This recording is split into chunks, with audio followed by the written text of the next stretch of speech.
Bonjour, bienvenue à la quatrième partie de la ronde 2 du symposium GRH. Je vais vous demander de tester vos buzzers encore. Commencez ici.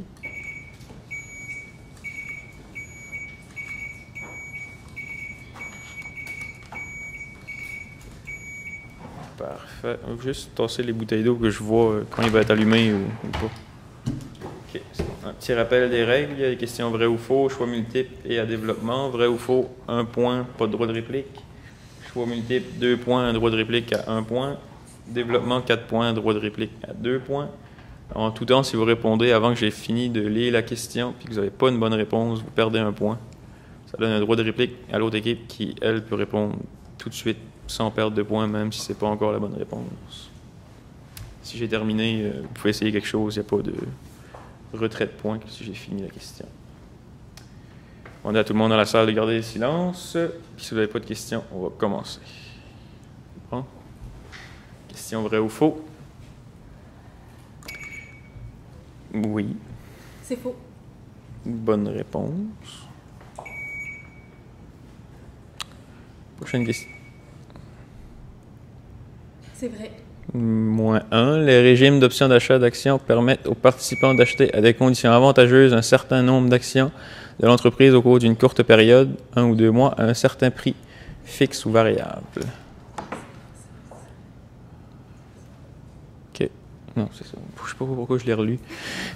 L'étude des régimes publics d'avantages comme l'assurance emploi et l'assurance maladie n'a d'aucun intérêt pour les entreprises. Oui. C'est faux. Bonne réponse. L'analyse de l'emploi est un ensemble d'activités qui permettent de recueillir de l'information. C'est vrai. Bonne réponse. L'entretien téléphonique fait partie du processus. C'est vrai. Bonne réponse. Les tests situationnels placent généralement les candidats dans une situation très rare pour l'emploi proposé. C'est faux. C'est faux. Bonne réponse. L'intégration formelle de l'employé se fait généralement de façon individuelle. C'est vrai. Mauvaise réponse. -1. Question à choix multiple. Parmi ces 4 éléments de description de poste, lequel est le moins fréquent? A. Titre exact du... C'est le nombre de personnes pouvant occuper le même emploi. Bonne réponse. Quelle est la première étape du processus de gestion de la formation des ressources humaines? A. Diagnostic. Réponse. Ah. Oui. Diagnostic des besoins de formation. Réponse. Parmi les exemples suivants, lequel n'est pas une méthode d'apprentissage informelle? A. Apprentissage. B. -1. Mauvaise réponse. Oh, il y avait un droit de réplique. Là, pas grave. Prochaine question. Quelle méthode d'évaluation des emplois correspond à la définition suivante? Méthode d'appréciation. J'ai pas Oh, excusez, c'est moi qui l'ai pas. OK. Méthode d'appréciation. Oui. CC, méthode des points facteurs. Oui. Bonne réponse. Comment se nomme la barrière invisible créée par des... Plafond de verre. Bonne réponse. Quel type d'équité fait problème dans la situation suivante? Si l'on m'offrait une promotion comme responsable de garderie, j'hésiterais car là... Ah. Ah. Bonne réponse.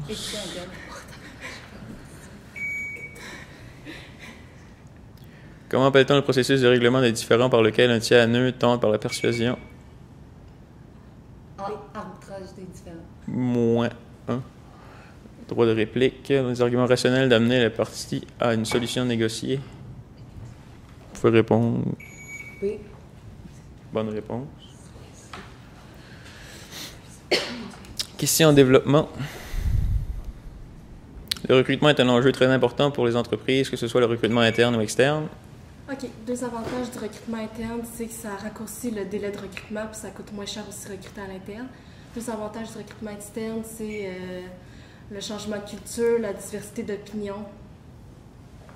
C'est bon pour en processus de croissance. Bonne réponse. Une compétence est formée de 3 composantes qui, mises en pratique dans un contexte particulier de travail, conduisent à la réalisation optimale d'une activité. Quelles sont ces 3 composantes?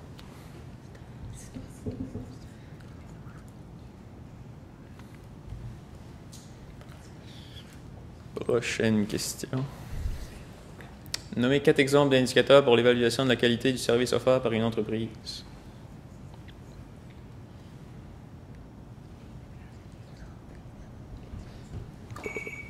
Oui. L'évaluation 360, le référentiel des compétences, l'analyse de tâches. Il en manque un de toute façon. Prochaine question. Quelles sont les 3 étapes de la gestion par objectif? Alors, au début, avec ton supérieur, entre l'employé et le supérieur, on détermine c'est quoi les objectifs à atteindre. Entre le cadre et l'employé, on examine la réalisation des objectifs. Et à la fin, avec le superviseur et l'employé, on regarde l'atteinte des objectifs. Bonne réponse. Expliquez ce qu'est une filière professionnelle. Une filière professionnelle, c'est un cheminement qui permet d'arrondir son niveau, pas d'arrondir, mais qui permet de développer son champ d'expertise. Bonne réponse.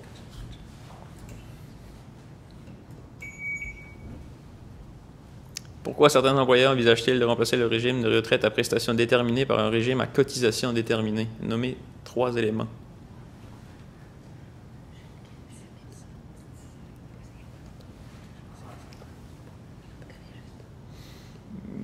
OK. Y a-t-il une autre question? C'est la dernière. Prochaine question.